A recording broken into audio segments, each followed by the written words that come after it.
Here I've got KENXINDA V6 and let me show you how to change the date and time on the following device.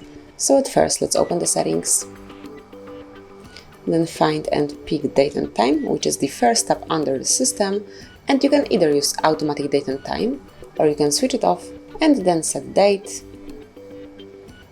and time manually by yourself.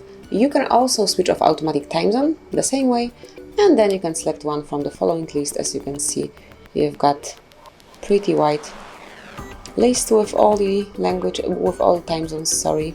And let me pick Nairobi, for example. And finally, you can also change the format of your clock, so it can be either 24-hour format clock or you can go back to 12-hour format clock, which is the standard one.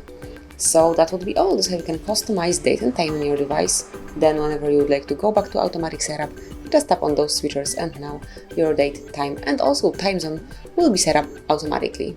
So that would be all. Thank you for watching. Please subscribe our channel and leave the thumbs up.